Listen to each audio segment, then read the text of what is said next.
here we go. Oh, there goes a dog door. All right, so you guys stay on the chat because I can't see it. Unable to see it, unfortunately. Okay. Oh, man. Oh. And people should probably be able to hear us. So I am going to... Nope. Oh, you're right. No. I don't want to do that. Ask everyone if they can hear us right now. Or if anyone can hear us. Can anybody hear us? Is the audio good? Hello, hello, hello. Hello, hello. All right, we'll just assume it is. And... Cool. Here we go. Ha! Woo! All right, here we are. Team Zoro. Cool. Oh, I'm looking down here. Should look up here. What's up, everybody? Welcome to Canyon Brats podcast episode. We had a late edition of Chloe Bug here. And yeah, I'm Nick. I'm Carrie. That's Carrie. I'm Casey. That's Casey. Right on. Cheers, guys. Cheers. Woo!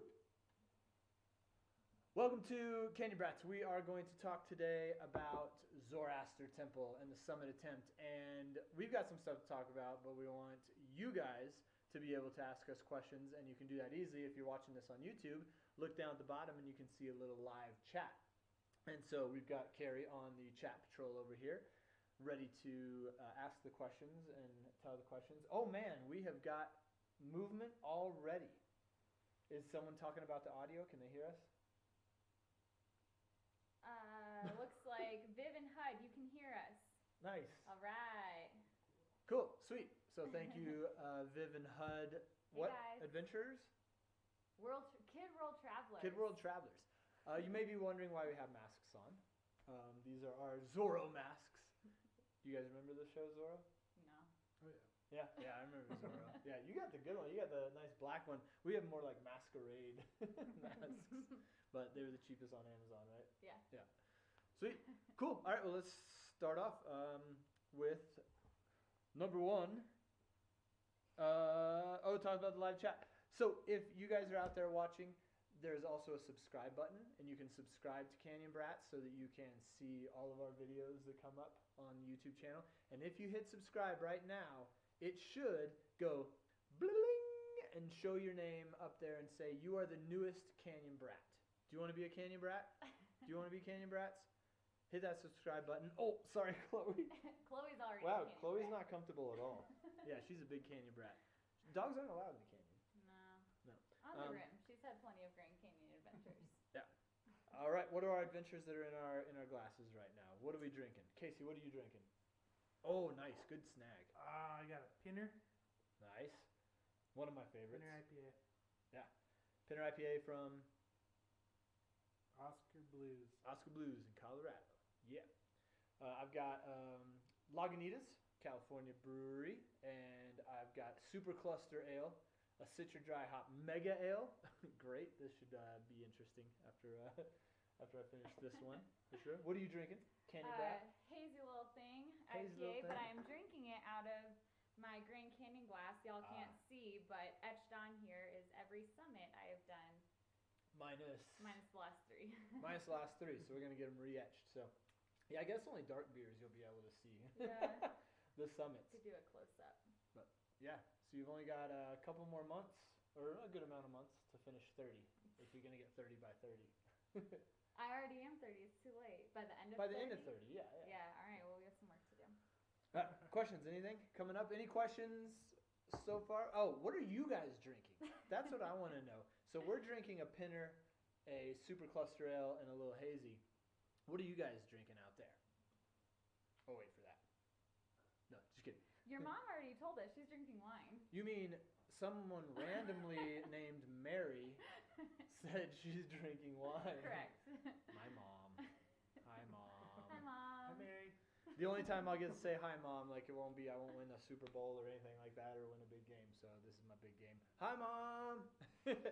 What kind of wine are you drinking, Mary, from Oklahoma? Ooh. All right, what's up? I hope that Vivian and Hudson aren't drinking that. Oh, yeah, Viv and Hudson are drinking a Vesper Martini, but hopefully it's their mother that's drinking a Vesper Martini. But hey, That's fancy. I'm not gonna say anything. Oh, and Mary also said, "Hi, Carrie and Chloe. Hi, Casey. Hi, Nick." I'm last. Straining to hear. Uh-oh. Okay, let's see. Let's see if we can pick that audio up. It sounded like there might be an audio issue. So, see if that fixes it. Let me know if that fixes it. So, a Vesper Martini. You guys know Vesper?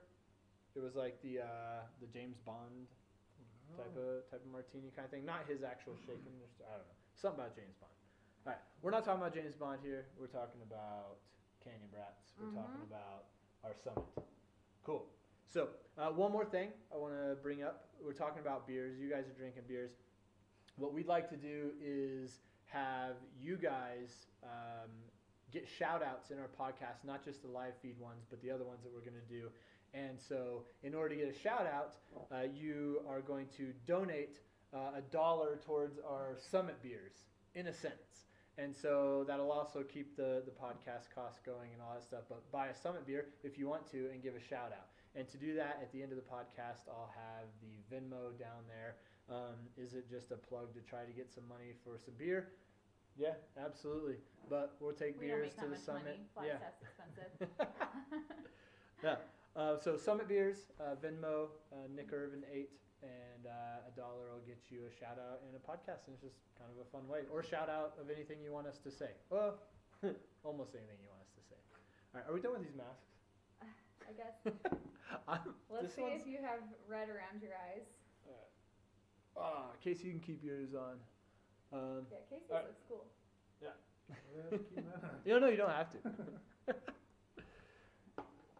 All right. Better audio now. Excellent. Did it. All right. What are we drinking? What are you drinking? Summit beer shout outs. Yeah, let's get into the canyon. Yep. So I wanted to talk just a little bit. We had. Sorry, Chloe. Excuse me. She's like kicking me off the couch. You want to host? Huh? She'd be a great podcast host. Oh, you can just see your head. I want to talk about the first one, the first attempt. Okay. Just a little bit. So what about the first attempt? We tried to summit Zoro back in March, just me and Nick, and we made it about halfway up the technical climb, and just kind of were running out of daylight and had some cramping issues, dehydration issues. I had some dehydration cramping issues. So we decided to be on the safe side and call it a day, and yeah, it was a bummer not making it up, but we made the right decision, which was confirmed by our most recent trip. I am very glad we called it quits when we did, because little did we know what was still ahead. It just got worse. Yeah. So I'm glad we didn't bivvy up on that on that ledge like I wanted to. Yeah. So. And you can hear all about the first attempt, a lot about the first attempt in episode number 1 of Canyon Brats, which is at canyonbrats.podbean.com. Should be on iTunes. Hopefully they'll approve us pretty soon. Excuse me, carbonated beverages. But you can hear about that. So yeah, so our first attempt was, a failed attempt, you could say. Yeah. Womp, It was womp womp. Here's hit the button. But it was a recon. You know, it showed us the route and gave us an idea of what we were up against, because the technical part of the climb, or of Zoroaster, is not. That's not it. Like that, it's the approach and the descent that's a big part of it too. So we came back, tails tucked, but not defeated in the sense that we weren't going to try it again. When we were up on that ledge, where we decided to bail and go back down, Nick promised me that we would go back and get it, and I think he said in the fall. So, kept your promise. Yeah, and that, oops, sorry, it was like all flipping around. It's good now. Yeah, that promise to do it in the fall was very scary the closer fall came, because there was, I'm just going to say excuses, like sickness, not climbing, all that made a fall ascent. At one point I was like, we can't do it in the fall. We're not ready. We're in worse shape than we were when we tried it the first time. We both were. time out really quick. I want to say hi to Owen, Elijah, and Addie. Hey! Hey guys, can't wait to see you on Thanksgiving. All right, Nice. back to it. I know Owen. Yeah. I follow him. Well, I don't follow him. I follow the cat, right? Sweetie the Party Cat. I Everyone follow go Sweetie the follow Party Cat. at Yeah. Sweetie the Party Yep. Cat on Instagram. It's hilarious. Everyone who's Good job, watching this Owen. live or everyone who's watching this later, follow Sweetie the Party Cat. Cool. Hi, everybody. No, but thanks for for joining. real, we were in worse shape this time around. I turned 30, and it's been awful. Oh. Who are you? I'm serious. I'm tired all the time. I hurt my shoulder. It's been rough. That was one part of it, was hurting the shoulder. Yeah. Yeah, in order to get ready for Zorro, because at one point we thought we were going to do the crack climbing part of it, the 11. So let's back up. So for those of you that don't climb, climbs are rated. So the route we climbed is a 5.9. The one we were thinking about is 5.11. So obviously much harder. 2 numbers harder. 2 full numbers. Big difference. It is in the actually. canyon, it's a huge difference. So yeah. It's- I tried to learn how to crack climb, and it didn't go well, and I hurt myself. Yeah, we put her. Well, that was kind of me and Casey. Well, I'm throwing you under the bus too, but it was kind of my fault. We put her on in a crack area. We put her in a crack area and drove off. Get the crack. Sorry, in a crack climbing area that is like the test piece, like one of the harder areas around. And yeah, hurt your shoulder. So It's my own fault. Everyone knows how stubborn I am. So what we needed, what we had to have in order to do this, was a secret weapon, and that secret weapon was this Three guy people. right I don't here, know how 3 good the people. audio is, but Chloe started snoring like right before Yeah. you said I feel like I'm. Chloe wasn't the secret weapon. No, Chloe was not a secret weapon. Casey was a secret weapon. Woo! Yeah.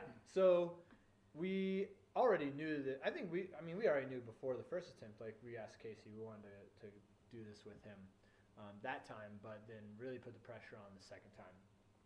And so, what were you thinking? Or have you had Zorro on your list before this, or had you been looking at Zorro at all?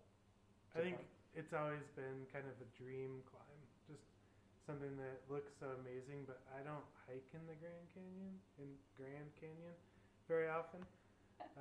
This was the second time I've ever been down to the river, and so because of that, it just seemed like one of those things where I was like, yeah, someday after I hike more. So Did you hike more? to prepare? Yeah. No. Oh. No, I've been riding a bicycle a lot, and that's about it. So, not a lot of Well, hiking. no, and you've been climbing a lot too. Well, you always had been. Yeah. So it's been on your list. You knew what it was. Yeah. And then when we asked you, what were your thoughts immediately? I really wanted to do it. To me, the 32 miles of carrying a heavy backpack all the way out there and the approach were more intimidating than the climb itself. The climb seemed reasonable. It was more of getting there and, more importantly, getting home. Yeah. That's the thing about climbing is you get to the top of a climb, like at, let's say, a multi-pitch, and you're like, yeah, but that seriously is half the battle. And we'll talk about that. That's like half the battle. There's still half more. So I'm getting kicked left and right by Chloe. She's really comfortable. And I cute, know. though. All right, I won't go. Were there any hesitations? Well, you kind of talked about that, I guess.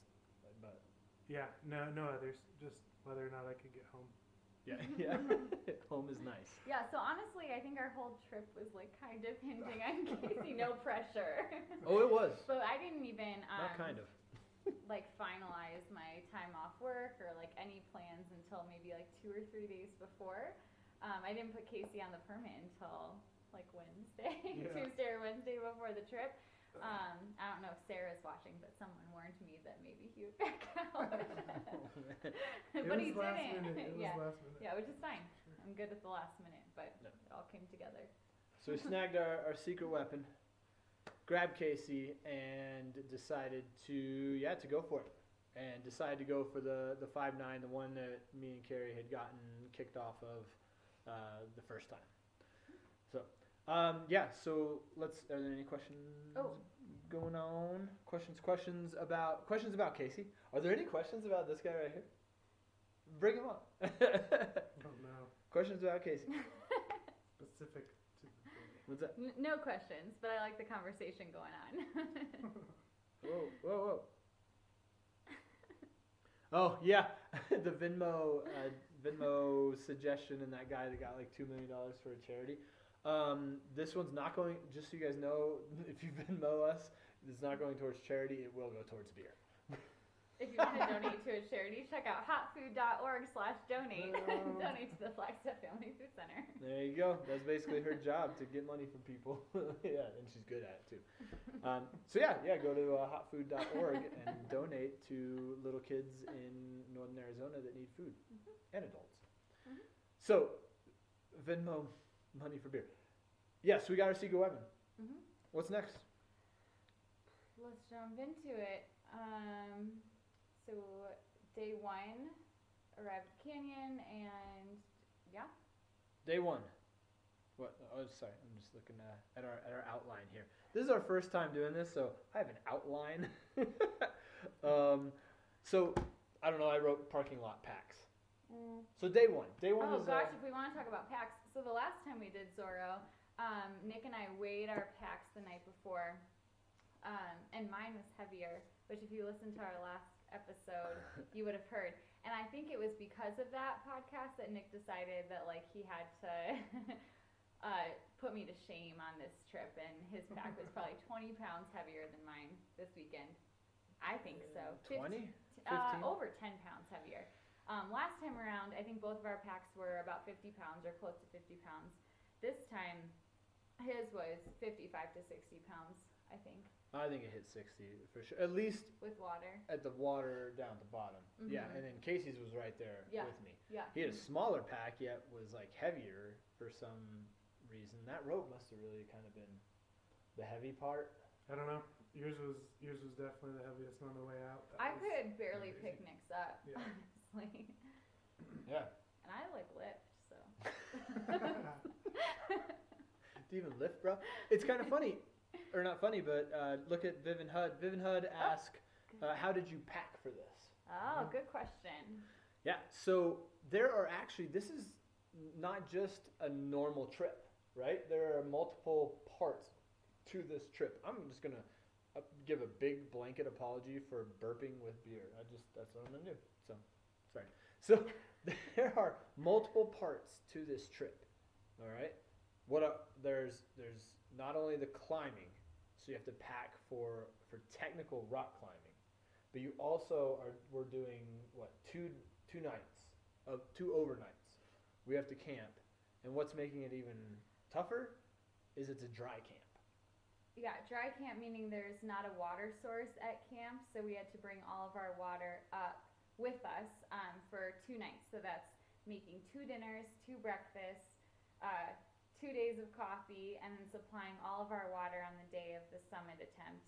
And it was cold this time of year. So like we actually had to bring sleeping bags, and I always do, but and jackets and all that good stuff.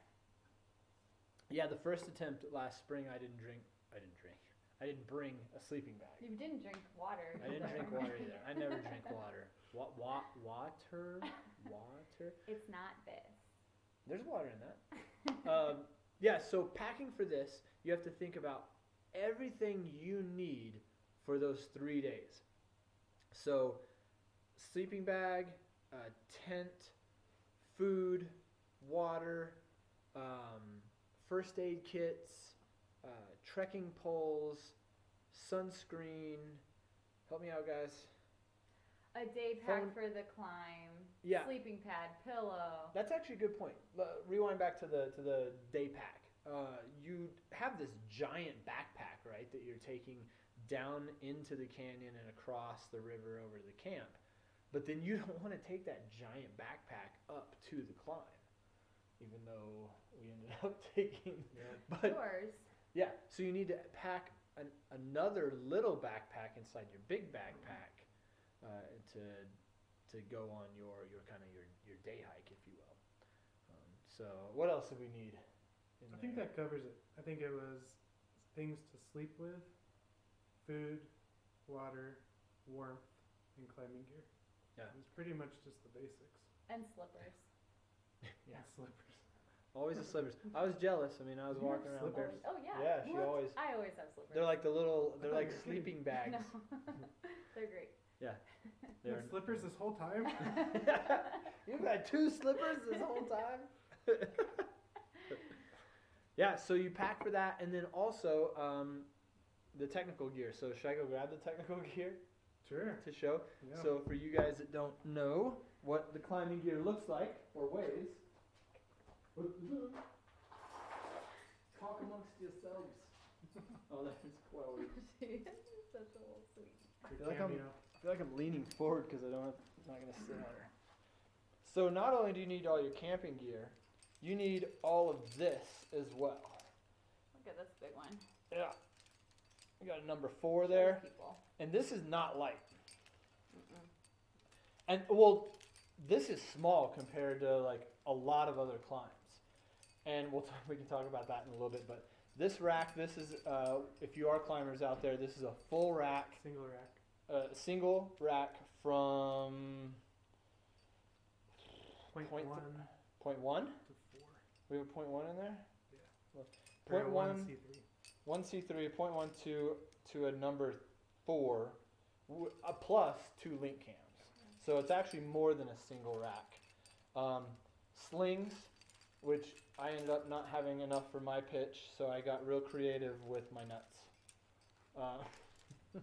Addie, So- take a good look at this. If you become a rock climber, you're gonna need to know what all this stuff is. Maybe, or yeah, at most At this. least that one. Yeah, because you might get into what's called trad climbing And if you do, with these cans you're right awesome. here. It's Yeah. hard. Hardcore. Okay, speaking of hard, holding this up is really heavy. So So those are the packs. So we started out with very heavy packs down South Kaibab, which is one of the main corridor trails in the Grand Canyon. And somewhere on this lovely map, thank you, Rory, That map's for awesome. leaving this behind. And our first day was, pretty chill. We had a very late start intentionally because we just had about 10 miles to hike to get to base camp. And most of it was downhill, thank goodness. The 2.5 miles that were uphill were a little rough, especially for Nick, who had like a 60-pound pack with all the water. And that was it. We got to, you know what? The one thing we should talk about on the way down, we ran into 2 hikers who said there was another pair who were going to be climbing Zoroaster the next day as well. And I was so bummed. I was upset for like an hour. I just didn't want to share the summit with anyone. That was really it. Logistically, I didn't really care. Casey was like, "Oh, it'll be fine. Like they're probably doing the other route. We won't run into each other." Well, it can really slow you down too if there's another party ahead of you Mm-hmm. that's climbing or behind you, and you have to share belay ledges. So we were all a little worried. Yeah. I was trying to keep spirits high, but Yeah. The good Casey news was being super positive. I was not. when we got to camp, we were there and we said hi to them, and they all knew Carrie. So it Yeah, ended up working and out. so I was relieved that it was a couple guys who were really cool, and I was like, all right, if we have to share the summit with anyone, at least they're nice. But they didn't end up doing the climb anyway. One of the guys was having a lot of knee pain and didn't go, so we had it to ourselves. I don't know, maybe it would have been better to have some other people up there for help, but we did it on our own. Yeah. And had it all to ourselves for the 3 minutes that we were on top Yeah. of the summit. Yeah. So we got to camp probably at 6 o'clock. Yeah, like right Sunset. before sunset, or Ate at sunset. food, went to bed. That was about it. Mhm. Pretty easy night. Yeah, I'd like to show them what that looked like, what the sunset looked like. Oh yeah. So go ahead and keep talking. Sorry. Most interesting part of the night. Well, we didn't experience it, but Casey had a bunch of visitors throughout the night. Oh yeah, there was lots of big animals walking around. I didn't sleep well at all. Actually, the night before hiking down, I only slept about 3 hours too. So Really? night before hiking down 3 hours, and then when we got to camp, I probably slept 3 or 4 hours because I was listening to big animals, and I heard a bunch of rock fall in the canyon, which kind of kept me up, and my nerves were already going because of the climb. So lack of sleep. That's crazy. I didn't realize that you got that little sleep. So Fumes. we definitely didn't get a lot of sleep after the No, That's then crazy. yeah, you got like only like 3 hours and like 72 hours straight. Because yeah, the second night we'll talk about that, but we didn't. It took us a while. So I thought I uploaded a picture. I didn't, but imagine a beautiful sunset on Zoroaster. You can see pictures on our. Actually, you see the picture on our. If you go to our Instagram, which is Canyon_Brats. So go to Instagram, like or follow, or what do you call it on Instagram? Follow? Oh, come on. Follow. I'm sorry. I don't know. He knows. Follow. He's pretending that Yeah, he's follow not us on Instagram, Okay. Canyon Brats. And so yeah, I did want to show the approach. You guys want to see the approach? The approach. This was day 2. Yeah, so we Well, I was going to show. Yes, day 2. That's right. What's up? no, Go for it. No. Go for it. All right. So I think you guys can see this right here on the live feed. Let us know if you can see this picture. Yeah, let us know if you can see the picture. Right, meow. So this approach, the line in yellow, all of this is the non-technical part of the climb. So this is all hiking, Kind of.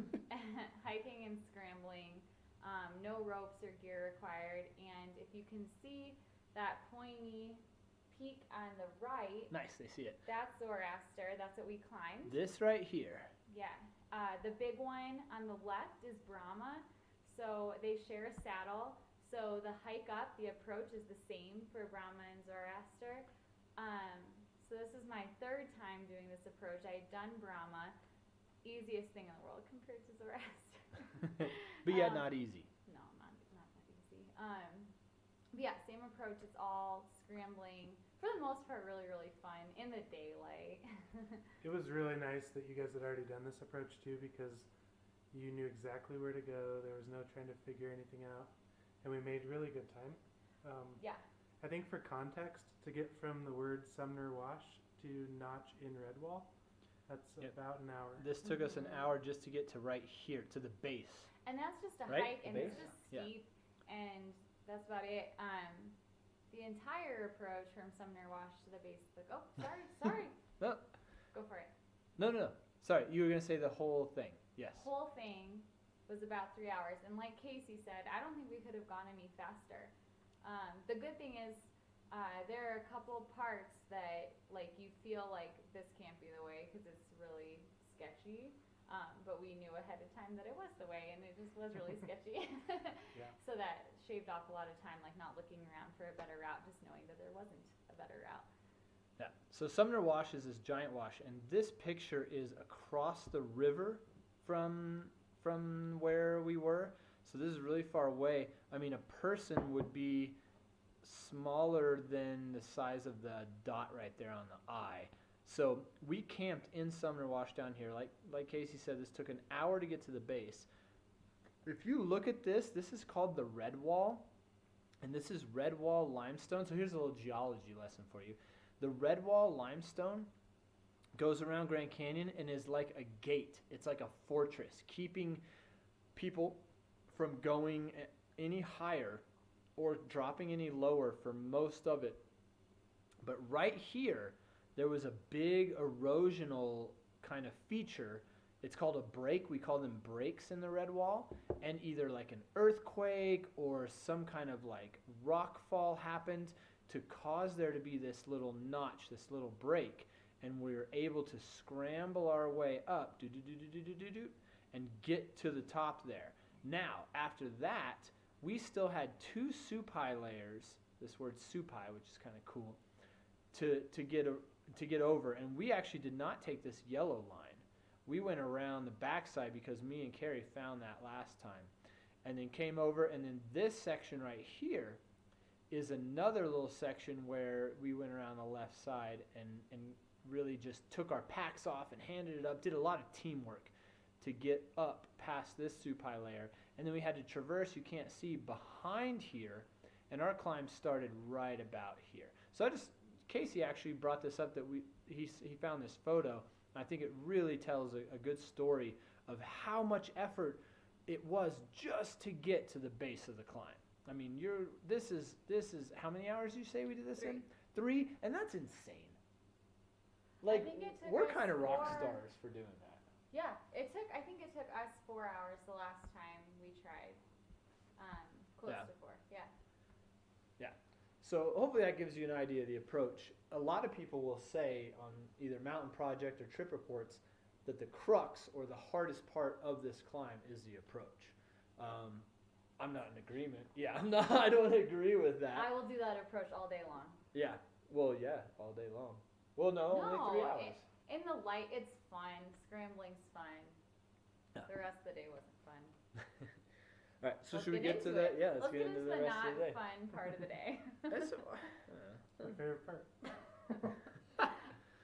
I'm still have PTSD from it.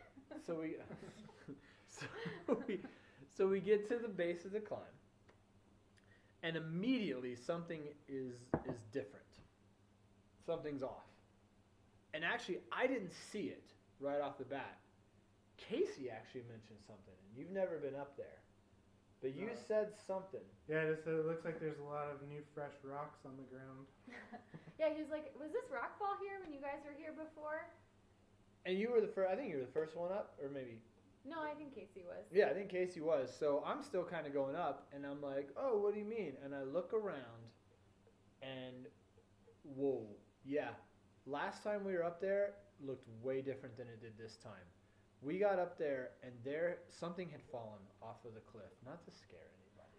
I mean, not something, like a whole chunk of the wall. I mean, not like a little rock this big, like hundreds of rocks this big and this big and this big. Yeah. Multiple I mean, the cars. spot that I was belaying you on the first pitch was gone.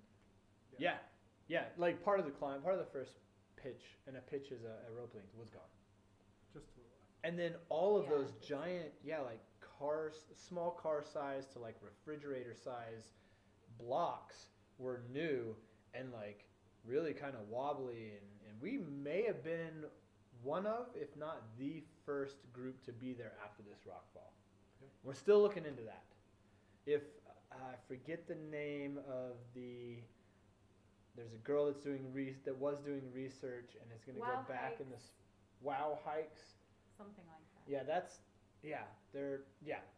If you're out there doing that research on the history, here's a new little part of it, possibly. But they're going to go I at have it. my people investigating it. Oh. They're on it. She's on it. Yeah, Chloe's on it. No, Chloe's not on anything. She's out. Right. Yeah, so we get to the base. There'd been rockfall. I don't know about you guys, but that kind of messed me up in my head a little bit.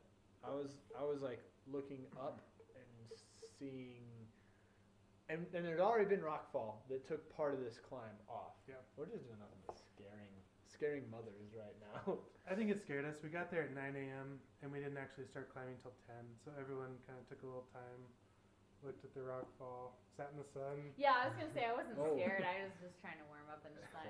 It's the last sun I would get for the, Took the a little next time day. to put our climbing gear on. Yeah. Mm-hmm. So probably we started climbing at 10. 10, like 10. I remember Casey saying like, "It's 10:02. Come on, let's go." So basically 10 o'clock on the dot. A few minutes late. So we're all scared but not talking about it, and we went on our little bathroom breaks, or at least me and Casey did, because it kind of scared us a little bit. So we had to go on our bathroom breaks.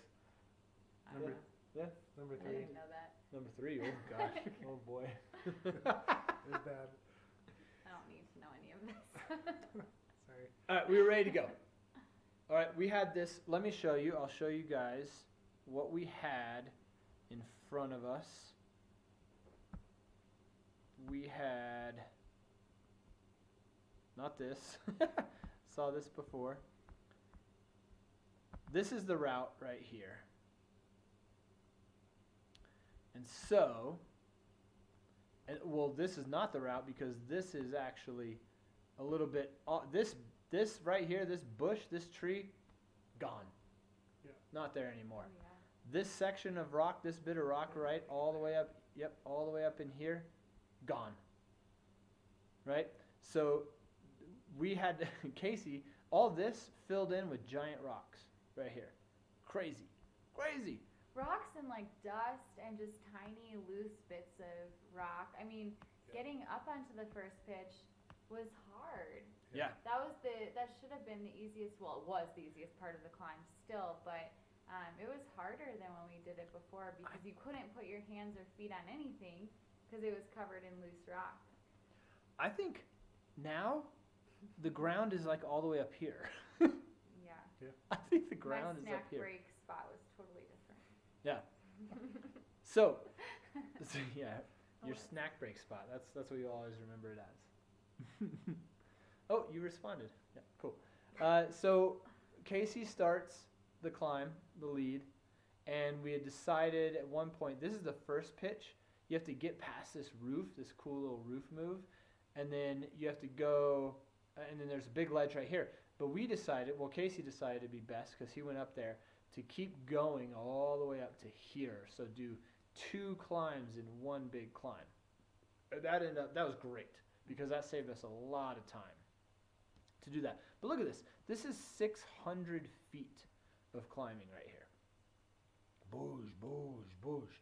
So huge amount of climbing all the way up to here, traverse across, and then get up to the summit. So I just wanted to show you guys this cool little part right it here. looks so tiny in that picture. Looks so tiny. Yeah, it's not tiny at all.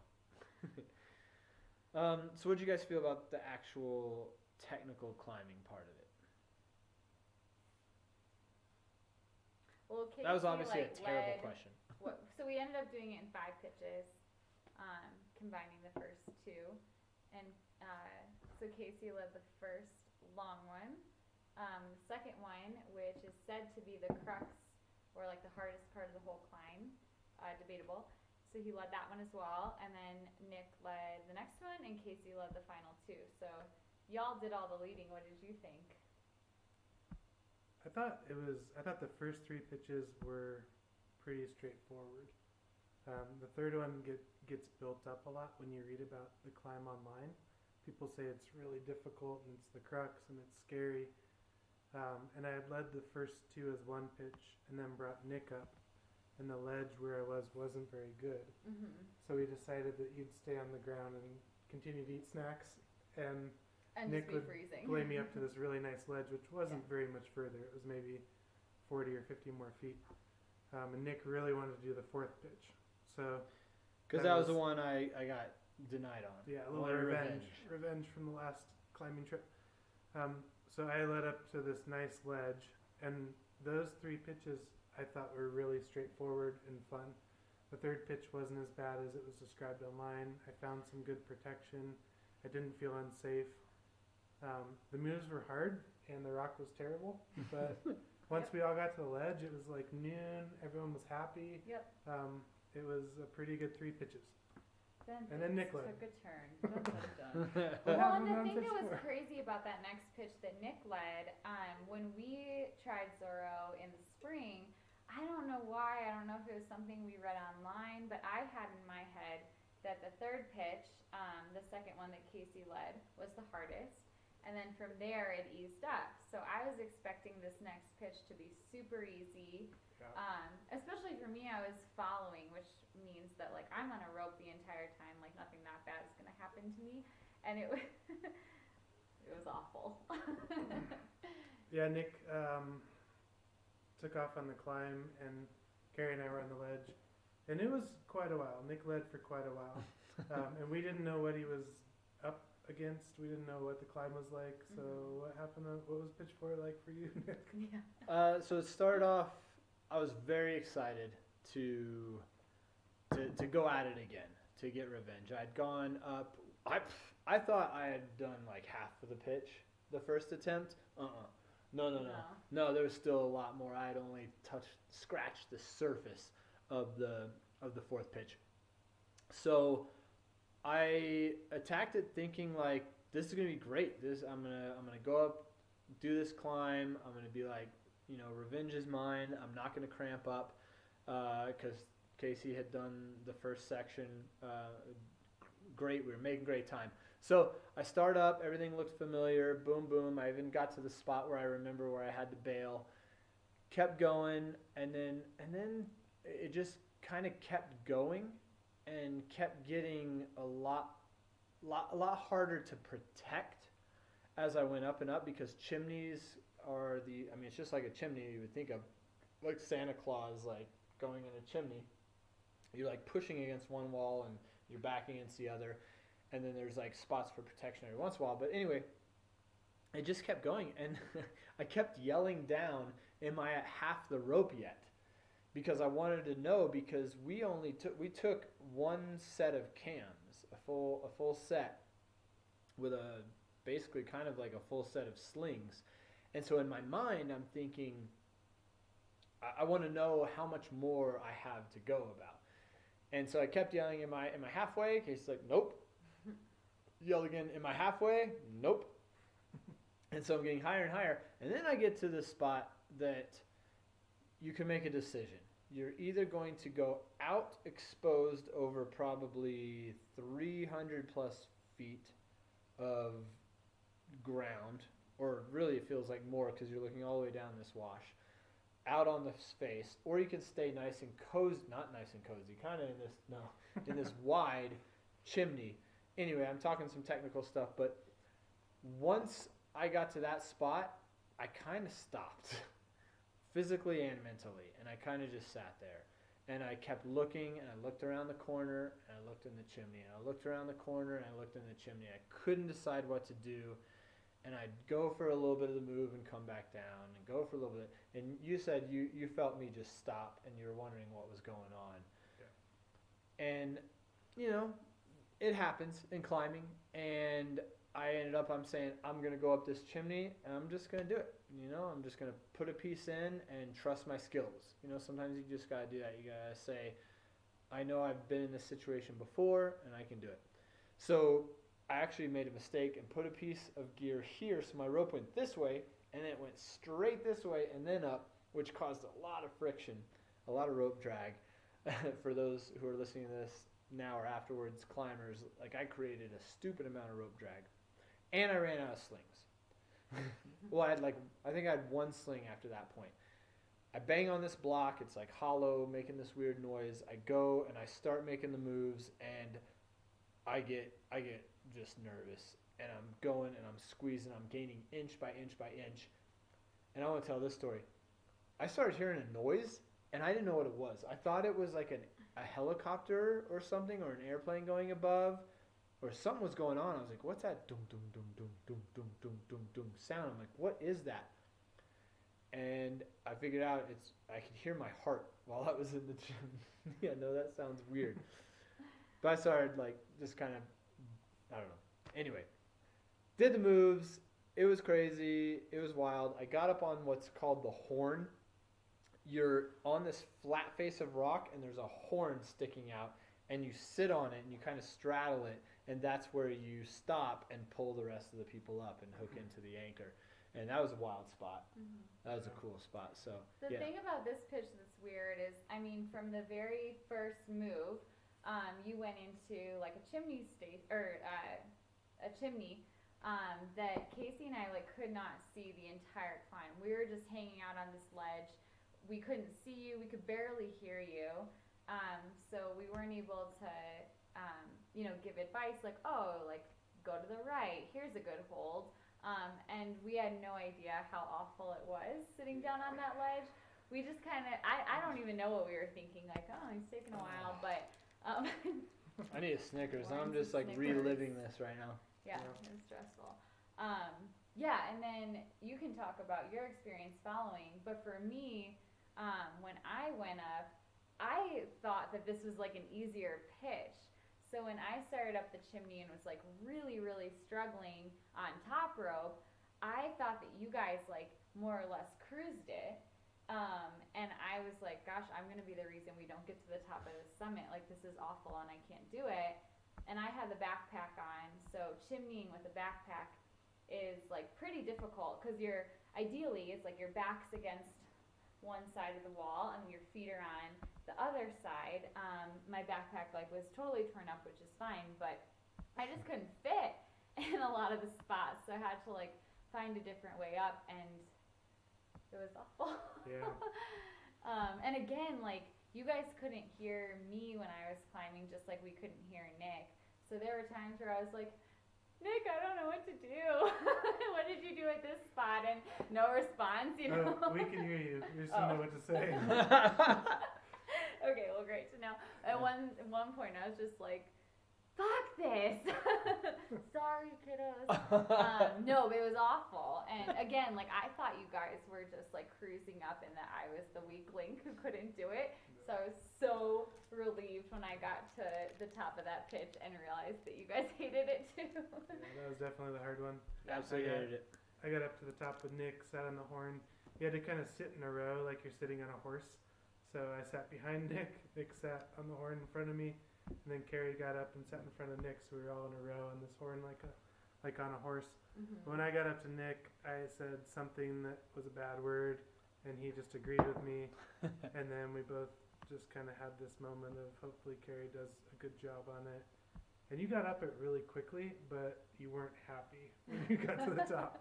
So that was, the good news was we got it done pretty quick. Got to sit on the horn. There just wasn't a lot of happiness. I think sitting on the horn, looking out, you're faced towards the canyon, so you're just looking at oblivion, and it kind of hits you where you are, and it's your last opportunity to go back to the ground, because once you start the traverse, which Nick's going to show a picture of, once you cross this traverse, you move away from where you're safe to go start rappelling back to the ground. Yep. So we had a little conversation as a group. We sat on the horn and said, if we do this next pitch, like we gotta go to the top. And how's everybody feeling? And none of us felt great. No. I mean, that's a great point. It was. And when Casey said that, I was 100% no, let's do it. What was interesting is after the next pitch, I had some serious doubts. Even with just one pitch left after that, I didn't think we were going to do it. Yeah. And that's a good conversation to have right here at this point. I think you guys are hopefully you're looking at this picture right here. Here's the horn that sticks out, and we were all three on this, and like Casey said, you traverse across. If you traverse across, yep. Oh. Oh yeah, no, that's a great. Yeah, we'll talk about that comment here in a second. Coming across this traverse, this looks short. It looks like you're 2 seconds away, but it's because this rock's blocking it. But once you come across, you're pretty much committed to go to the top, because to get off the top, you come down a different area. This picture is deceiving because I'm kind of smiling. and those two fingers turned into one finger at one point. So, but this is just a cool little example of the picture. Casey took this picture before he got started of this horn. You're looking out, and if you could see to the left, this drops down, 400 feet, 300, 400 feet. But yeah, you have that conversation. You say, are you guys ready to do this? We're going to commit. And we were all, we were maybe hesitant in our minds, but I'd say we all said, yeah, let's do it. So any questions so far? I had someone commented that they were biting their nails and they could use a Snickers too. So there you go. There's a holiday Snickers for you. And another comment, walkie-talkies. I've actually used walkie-talkies before on climbs to communicate, because sometimes, especially if it's windy, going for that Snickers, if it's windy outside or your partner is far away, a walkie-talkie is a great thing to have. It's more weight. We've used whistles for canyons where there's running water and the water is too loud to hear each other. So that's right. One whistle for everything's okay, 2 for everything's not okay. Yeah, 3 for everything's not okay. Right. Yeah, if you guys don't know, if you do anything in sets of 3, out in the wilderness, if you're in trouble, whether it's whistling in sets of 3, yelling in sets of 3, putting 3 big logs in sets of 3. People in the know that sets of 3 means SOS. SOS. Yeah, danger, help, SOS. Yeah. That's good. People who know that it means Obviously. Yeah. Oh crap. Yeah. Well, no, I was trying to think of the right word because I was like going to say caution, but it's not like you put those 3 things up to be like, there's a bear over here or something like that. All right. Yeah. So traverse. Yeah. Did you guys already? Well, I asked for questions. Yes, that's scary. You're used to it, mother. Scaring your mother.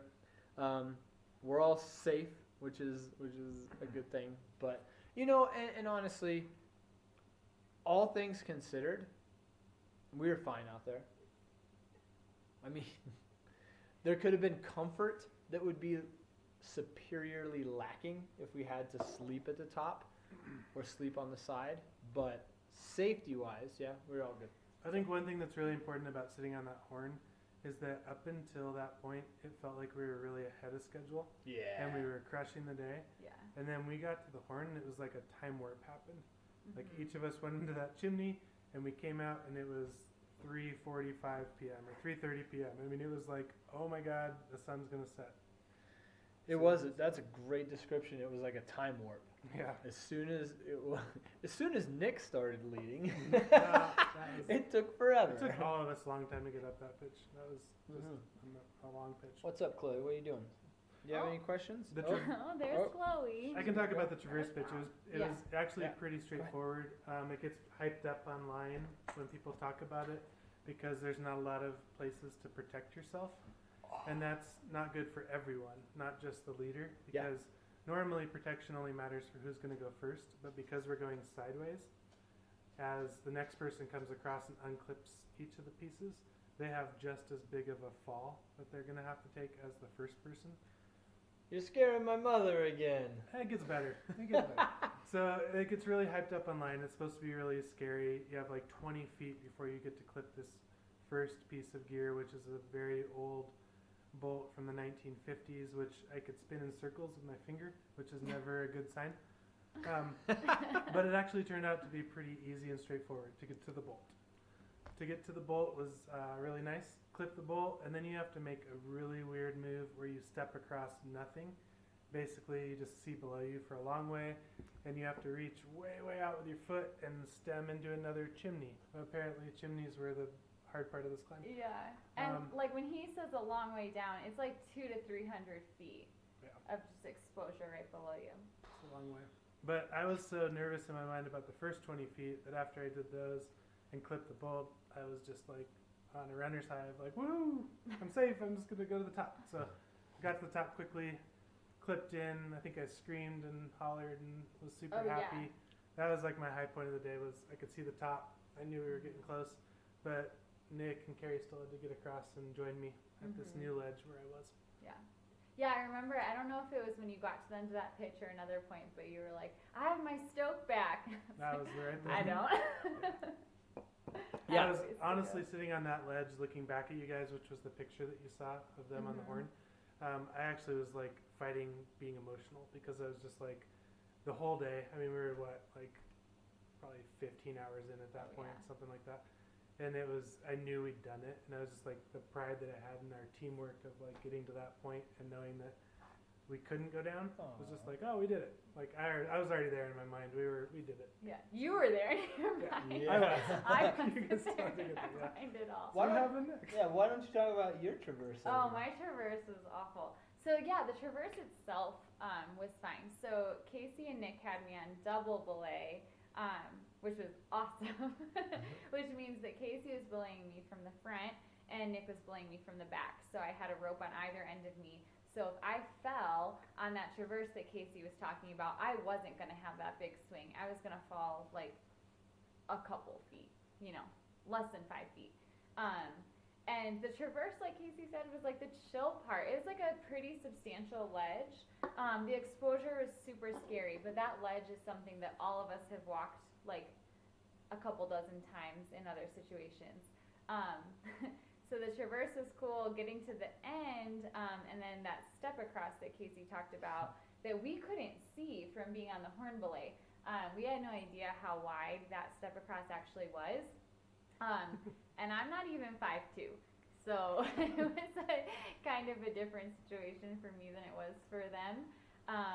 Yeah, and I was standing at the edge of that ledge, just staring at that open space, knowing in the back of my mind that like nothing that bad was going to happen to me. But it's still a scary thing to just throw your leg out and hope that it catches on another ledge. Well, especially when your leg is as short as yours. Very short. I'm only 5'1" and 3/4. Yeah. But yeah, I looked back at Nick and I was like, I can't do this. I'm too short. And I mean, you guys were both still super pumped. You're like, you got it. You could do it. And I was just staring at it like, I know for a fact I can't. It was so wide. But the way it goes when you're following, the gear was all inside the chimney. So I was at the spot that Casey talked about where you have a decision. Or did you mention that? You can either go inside a chimney or go up the face of the rock. I thought the face looked a lot better, but all the gear was inside the chimney. So that's the way I had to follow. So eventually I was like, well, I guess we just have to try and see how it goes. And honestly, in the back of my head, I assumed that once I threw my leg out, it would catch. Because I get scared, like anyone does, a decent amount, but it always ends up being fine. I always do the move that I need to do and very rarely fall. So I assumed that like once I threw my leg out, it would catch, everything would be good. And that's not what happened. So yeah, I threw my right leg out, and I don't even know if it touched the ledge it needed to. I don't think. Swing and a miss. Yeah, yeah. And maybe it touched. I feel like I blacked out. I don't know. So I fell into like hundreds of feet of exposure. You didn't fall hundreds of feet. No, I fell like 5 feet. But you're probably stuck in between both walls because we had you on two belays. Yeah, exactly. And like you probably know better than I do what I actually did, because I honestly think I blacked out. But yeah, they had me on 2 ropes, so I didn't really fall, but I was so startled and scared that I think my initial reaction was like, I need to be holding on to something with either my feet or my hands, and like none of my limbs were on anything. So I grabbed the rope that Nick was belaying me on. As I said, don't grab. I was trying to get it out of my mouth. I was like, don't grab my rope. And I grabbed the rope. I didn't hear you say that. Oh no, because I didn't know. I didn't get it out in time. It was just and I know you're not supposed to do that, but I needed to hold on to something, and I was like honestly in the middle of this chimney. So I grabbed onto the rope, and like the weight of my body and just like the motion swung me into the wall, and I like slammed my hand between the rope and the wall. So my knuckles were all bleeding. This one's still pretty bad. I have like a chunk out of my pinky finger, so still have a Band-Aid on this one. So I somehow like maneuvered my way into the chimney, but then my whole hand was bleeding, and I started to cry. Well, that way you had blood, sweat, and barely any tears. sweat. It was freezing, but yeah, I true. guess I had all 3. Yeah, so I was in the chimney crying. Crying like quietly though. I didn't want you guys to know, and Nick was like, "Are you okay? Just tell me that you're physically okay." And I didn't want to say anything because I didn't want them to know. Oh, we could hear you. Yeah, no, we could hear you cry. You recovered really quickly. It was like, yeah. I just sat there quietly like, oh my god, she's hurt. She fell, she's crying. But then you just climbed up to the top and you're like, that wasn't so bad. I don't know that I said that. So we've got a question I want to get to, but we gotta get to the top first, and then we'll just start taking questions. So we did that pitch. I think the last pitch, what was great is Casey was on it at that point. Like you said, my stoke was up, and when I got across, I could like almost see him, like he'd take like a triple shot of espresso, and he's like, "You want to lead this, or?" I'm like, "No, go. You're like on rocket fuel right now." And he's like, "I'm just gonna plug gear, and we're just gonna go up, and like you can pull on whatever you want. We're just getting to the top," because it was 5:07, I think, at this point, or something like that. Or like No, I think that was when you started. So it was a little before 5. Sunset was coming. We at that point knew that we were going to be rappelling in the dark, I think. Oh, yeah. Well, yeah, we knew that. And so Casey just turned into like a robot machine and was like boom, boom, boom, boom for this last pitch, which in itself would be a great kind of classic pitch. No, it was awful, just Oh, like yeah. the last 2 pitches. I'm gonna pull on gear. You're gonna pull on gear. It's gonna be We're all great. going to pull on gear. Our mission was just to get to the Halfway top up of the that point. climb, though, Casey was like, "I guess this is a good time to learn how to aid climb." To start aid climbing, Or start yeah. aid climbing. Yeah. Yeah, so he powered up it, and we were like, all right, Carrie, follow him, pull on any gear, let's just get to the top. We don't have much time. How long did it take you to get up that last pitch? Like 18 minutes. Yeah, 18 minutes to get up that last pitch. And then I followed, and I felt like I just sprinted a 5K. I was so out of breath. I was like, oh, just go, go, go. And then all of a sudden, and the whole time, Casey is on the top being like, woo, like he's up there. He's up there. And it's not actually the top. No. Not yet. But the top of the technical climbing. So we got top of the technical climbing. We had a decision to make to either, there's like a summit block, and there's no more ropes needed, but there's this big old block. It was a lot bigger than I thought it was going to be. Me too. Yeah.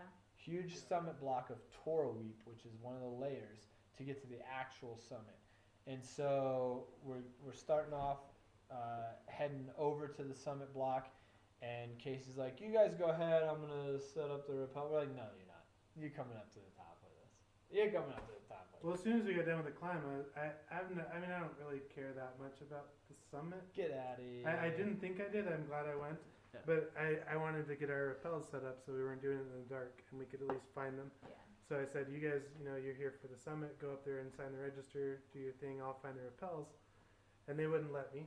But we decided that we'd work as a group and find the rappels before we went to the top. Yeah. That was important. So we did that. That probably took some time. And then we went and found our way up to the summit, which was as long as any of the pitches that we did. So another whole 100+ feet to the top of the summit. And it took us an hour to go to the summit, take one photo each, sign the register as quickly as we could, high five each other, and then get back to the rappels. Dang, that took an hour. So from 5:30 to 6:30 was how long it took us to go to the summit and back. Man, yeah. But we did it. We did. Woo! We got to the summit. Oh, Oh, all right, high five, high fives. Yeah. Yeah, we got to the summit. Signed the register. You signed the register. And we booked it back and started the rappels. So we have a question. Any animals? I love that. Any animals? Well, Casey I know of an heard animal. some animals when he was sleeping. I'm pretty positive that Casey and I heard an animal or a chupacabra Probably. I think you're right. Chupacabra. at the top of one of the rappels. So at the summit. Yeah, and Or other I mean, than on that, the technical just climb. mice. Well, So yeah, so I was Mice. rappelling. Here's an animal story, just real fast. When I was rappelling down on the second rappel, and I was searching for, and we could talk about this. We're an hour in, searching for the other rappel. I'm sitting here, and all of a sudden, this mouse comes out of the crack and is looking right at me. And I'm on the rope, and he's like coming down this little like ledge crack thing, and cute little dude. Or dudette, I don't know. And so I saw that guy, and then he took off, and then I saw another one when I came back around. So I saw a couple mice up on the top of Zoroaster. It's just kind of weird to me that there's animals I'm up not surprised. There are mice everywhere in the Grand Canyon. There and they're are. little rascals. We do have another question that came in via text. Oh. And it is, why would anyone do this? But Perfect. stay tuned. I've been thinking about this for a long time. I still don't know. Oh, stay tuned for that answer? Yeah. Okay, because my answer is just I don't know. I don't know. So, all right. Any other animals? I don't think. There were no snakes on this one. Yeah. It's too cold for snakes. There was squirrels at Phantom Ranch that were trying to attack us That's true. on the way home. Yeah, and one of them had like a couple sores on its head, like it was like a zombie squirrel. That one was. Ooh. Oh, we saw the 3 or 4 deer the next morning at Mm. camp, which is probably what you heard the first Yeah. night. I think it's sometimes I'm really amazed at the animals you see in some of these spots. As humans, we find them so inhospitable. There's no water. It's hot. It's rugged. And then you see 3 deer walk by. And my mind is instantly, what the heck are you doing here? There's no water. Like, how do those deer find water? They just know. They're animals. They know. So, and then mice up on a cliff face that's 600 feet tall. That's their entire life. I don't know. It just bugs me out. I know we've got listeners right now who are very big into animals and like love animals. Everyone loves animals, but it's crazy when you think about the ruggedness of the terrain and the area, and then all of a sudden some bighorn sheep or some deer walk by, and you're like, you guys don't have backpacks full of food and water. You guys are awesome. Yeah. So True. yeah. We didn't see any condors or birds or anything. I saw some remnants of some scat. But yeah. Cool. We reached the top. Should we just answer some questions? I think that's all we got. Just why would anyone do this? Okay. Do you want to say that one now? We can That's talk our about only it question. now. Our We'll only talk about question the is repel why would first. anyone do this? Yeah, Yes, that's such a good question. Yeah. it is. Well, okay. Let's just talk about the repels. Okay. So we're up there. Mom, keep listening. I'll answer your question in a little bit. We are there. We know it's going to be dark. We've located the first rappel station. We've got our phones, a couple of phones that have the information of how to rappel down. And so we do our celebration. We get to the summit. Woohoo! We don't have a summit beer on this one because we were just like, we need to get down. It's been 16, 17 hours at that point, something like that. We're ready to get down. But we're rappelling in the dark. And if anyone's ever done that before out there listening, it's different. And I personally liked it a lot. I know you guys did not. I don't like rappelling in general that much. It's just scary. Like when you're rock climbing, you can kind of rely on your own skill and strength to choose the right holds, to hold yourself up on the wall. Rappelling, it's like once you and I know like you check your gear, you test it. Really, nothing's gonna go wrong. But it's like what do they call it? When you're a kid and you would do that thing where like the trust fall where like your friends would put their arms out and you would just fall backwards. It's like a trust fall on your own ability to set up the gear, and it's terrifying because if you do mess something up, I mean, you're gonna die. It's like 200 feet. But yeah, the first rappel was probably like the only semi-fun one. But Nick went down first, and when I was going down, it turned into a free hanging rappel, so your feet aren't on the wall at all. You're just lowering yourself, dangling, and you're kind of spinning. And I was like this sucks. That's awful. And I remember you were like, it's awesome. Look around you. This is so fun. Well, I think it's trying to get morale up. Yeah.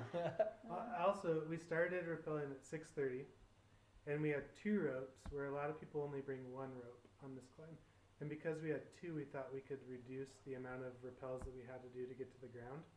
It's usually 5 rappels, but we thought we could do it in 3 or 4 because we had 2 ropes instead of 1 rope. So Nick was able to rappel down first, skip the first place where we would have stopped, and go to the second, which saved us a ton of time. So we wrapped down to where he was, rappelled down to where Nick was, and everyone was in really high spirits because we got down really quickly. You were singing, you were just da, da, da, da, da, super happy. So Nick takes off over the edge to go down to the next one, just singing and yelling, and we're gonna get down to our bags so quickly. It's gonna be like, and then it was a long time, like an hour. and we didn't hear from Nick, and Carrie and I, because it started taking a long time, we could see his headlamp searching down there, and we knew he was dangling from the rope, looking for the next place to clip himself in and bring us down to him, which is a scary job. And first of all, I'm very grateful that you went first and dealt with finding all those in the dark. But the thing that Carrie and I realized during that 40 minutes of trying to figure out what was taking Nick a long time, we reread everything online, and realized that we were off course. Mhm. We were not on the right line to get down off the mountain. Mhm. And so Potentially. And we were freezing. I think that was the worst part. Like Nick wasn't cold the whole day, but Casey and I were like shaking, like physically shaking. And I remember there were points where both of us like Casey turned his headlamp off and I had mine like super dim and we were just sitting like this on the top of the ledge, like not really talking. that was my low point. I never was scared of safety. So Mary, if you're listening, I knew Nick was going to be safe and survive. But I wasn't sure if we were going to have to sleep on the side of the wall. Yeah. Yeah. Because we just realized that we weren't on the right way down. But you were able to find old stuff. Like we were not on the new way down. The correct way down has brand new bolts for every rappel. And every time we'd get to these after that, they were like super old, weird bolts. It was obvious that we were going down the wrong side of the mountain. But Nick figured it out. Yeah, finally, it took me a long, long time, and I didn't know what was going to happen. Thank goodness I have my Petzl now, which is a super bright headlamp, because if I couldn't pinpoint that spot, and it's it was different. I was down there a long time looking. Again, like Casey said, it wasn't like a survival thing. There are decisions that we could have made, whether it be plugging gear and creating a gear anchor to go down lower, or bivvying on the side of the ledge. But yeah, it was almost like it's always the last thing you do because it's the last thing you do. But the last thing I did was I went down a little further to look at this ledge to see if the anchors were on the other side. I didn't see them. I started scanning, looking up, and I saw them dangling off to the right. I was looking to the left because everything I read said to the left. But then saw them, hit those, rappelled another time. I had to make another decision at that point whether to keep going and hope the ropes hit the ground. I was like, nope, I'm not doing that. So we took another rappel, set up, and did another rappel to the ground. I think all in all, it was 3 hours. 4. 6:30 to You're right. 10:30, 4 hours of 4 rappelling. which it normally I We would thought guess. it was gonna take an hour. Yeah, I would guess about an hour, hour and a half, and we rappelled for 4 hours. Yeah. So that was the big. But we were thing. staying safe. Mhm. Totally. And I'm slow at rappelling. Yeah. I'm scared, and like I have to like You're good.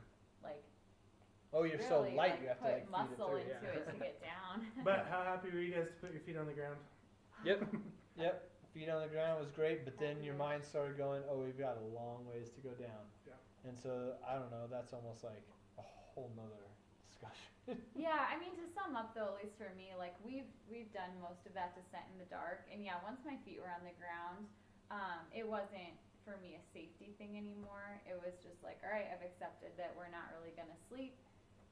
I've accepted that I'm freezing to death. Like at this point, it's just a long, really, really long night. Yep.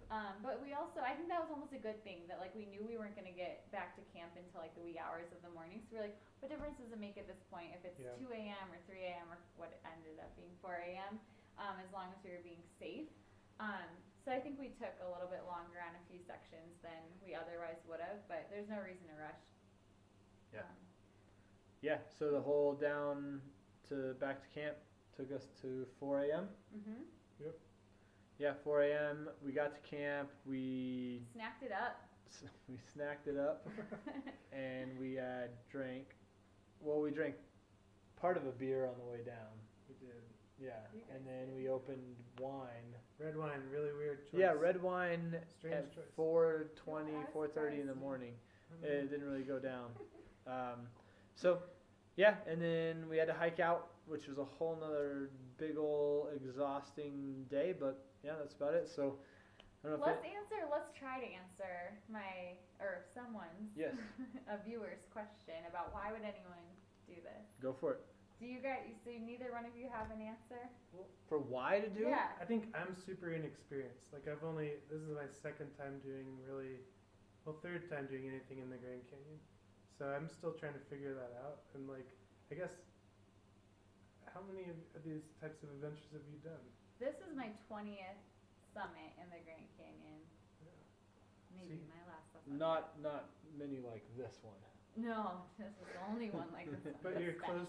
closer to forming an answer in your mind as to why you do this. Yeah. Yeah. Like 20 versus 2. Yeah.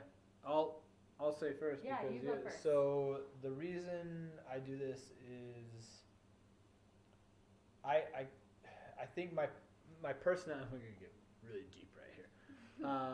My personality tends to start to need some swatting back, and the Grand Canyon is great at doing that. The Grand Canyon, I go in thinking I'm the shit, and I come back remembering that I'm not.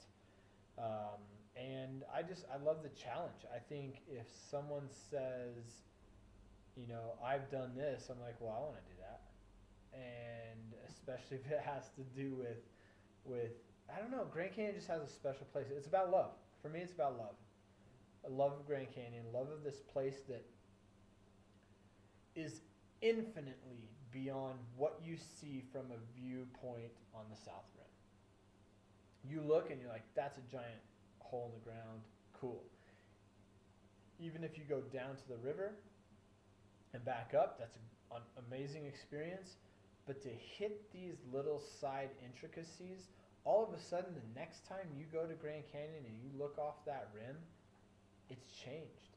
As Craig Child said, he said, I want you to have an imprint of this place in your brain, the shape of it, the movement of it, the intricacies, the side canyons. I want that imprinted in your brain, and I'm starting to get that, and I think that's what I love about it. It's something that people take as a big canyon, but it's not Grand Canyon, it's Grand Canyons. There are so many side adventures, tributaries, things. There's more water coming off the walls of that place than I've ever seen in my life, and I think so. Just the love of getting to know a place that's a challenge to get to know. I think a lot of us do that. A lot of us don't go. I mean, it's easy to get to know one thing, but we like to delve into it. We like to get detailed. We like to find the intricacies, the tiny little parts of it. So that's my Squatter's 9% IPA explanation of why I love this kind of stuff. Cool. 20 is a big deal. Yeah, it's a good one. Yeah, I think 20 is our reasons are really similar, actually, which is Wow. cool. No, you took the words right out of my mouth. No, but to quote another Grand Canyon adventurer, Harvey, how do you pronounce his last name? Bouchard, Sure. said that I have two reasons for wanting to do something. One is that no one has done it, and one is that someone has done it. So I Nice. feel the same way about some of these summits. But I think my reason for doing summits specifically has definitely changed. Like when I started doing them, I think it was a really like egotistical thing. Like, hell yeah, I got to the top of this summit. Like, I'm so cool. I'm standing on top of this thing and signing a register. And like counting them off. Like I've done 5, I've done 10, and now I've done 20. But the more I got into it and started doing some of these more challenging ones, it's like what Nick said. It's about the Grand Canyon, about Grand Canyon. Without the Yes. getting to know a place that's so complex and realizing that it's not about you at all, and it's never about you when you're out in nature. The Grand Canyon was there first, and it's just a super imposing place that like just demands the respect of everyone that enters it, and that's just shown over and over when you put yourself on these summits or like going up the red wall break and realizing like this isn't about us getting to the top. Like, we're just like a tiny piece of this giant place, and we're lucky to be able to see some of these places that most people will never ever be able to see. So yeah, it's just kind of like getting in the thick of it more and learning more about it. But and hard stuff is fun and more rewarding. Definitely imprints it on your mind a lot more. Yeah. The hard stuff does. Yeah. Casey, what do you see as your thoughts on moving forward after this adventure? Because you said right off the bat, you're like, I feel like with the podcast I'm going to say, and that was my first and last time going with We were hiking out of the canyon the next day. We're not even talking about the hike out. It was hard. And the whole way out, they're talking about all their next adventures. Oh, we should do this one, and we should do this one. Do you want to come with us and do this one? And all I said was, I think my memory is too good to forget how hard this was. And don't be mad at me if I say no. But as soon as I got out and got to the car, all of a sudden I want to do more. So I think I'd love to do Hayden. Would be the next for me. Yeah. It was really cool. I forgot I don't go to Grand Canyon that often. And it made me realize that it's a whole different place than the normal places that I spend my time. Yeah, there's a whole lot of stuff going on up there. Yeah. Cool. Right on. Anything else? Any other questions on there? Question checker. What's next for you guys? No. Canyon Brats.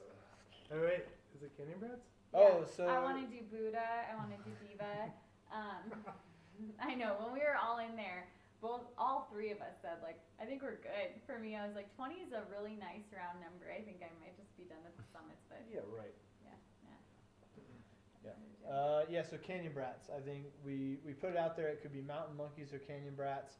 Canyon Brats like instantly got a couple of people, I guess quote unquote voting for it. And so yeah, we are the Canyon Brats, as you saw. We have the logo and all that. So yeah, Canyon Brats is it. This is episode number 2, talking about Zoroaster. It was a crazy, crazy time. If you guys could, if you have any questions on logistics of not only this summit but other ones, please let us know. Please ask us. Follow us on Instagram. I feel like I'm leading us out right now.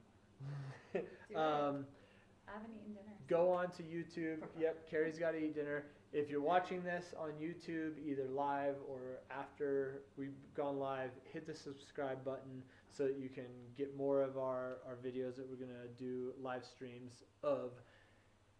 Go on to iTunes. Find us on iTunes. I don't know. It's really the only... Not really. It is the only Grand Canyon adventure podcast out there. I've looked. We're in. Nice. Yeah. So we're going to talk about these crazy adventures. We've got plenty to talk about. Casey's going to join us on some more. So subscribe to that. Listen to us. Give us suggestions. We want you guys to be as much a part of this as anything. So if you've got stories of going down to Ribbon Falls or Horseshoe Mesa or any of your Grand Canyon experiences, we want to hear about it and we want to talk about it, and I can do that. I have the abilities. I can Skype you in. We can talk about it. You, right there, listening right now, you have a Grand Canyon adventure. That means you are a Grand Canyon brat. You are a Canyon brat. So, yeah, let us know. We'll do it. Thanks for having me on, guys. Oh, thank you. Oh, I don't have any more beer. I'm going to steal one of... They're all empty. They're all out. All right. Well, thank you, Casey, for being our secret weapon. Woo! Thank Cheers, you for joining everybody. us. Hey. Thanks for watching. Cheers, my empty glass. Yeah. Couple little things. Subscribe to our channel. Go on to Venmo for episode 3. We'll give you a shout out. Just throw $1 our way towards these Summit beers, and we will we'll throw you a shout out. It's just a way again to either buy beers or honestly to pay for the server space on our podcast. So do that. Become a Canyon Brat. Look forward to other crazy adventures. And yeah, that's about it. And I don't have an outro. What should our really? outro be? Beatbox. Yeah. Boom.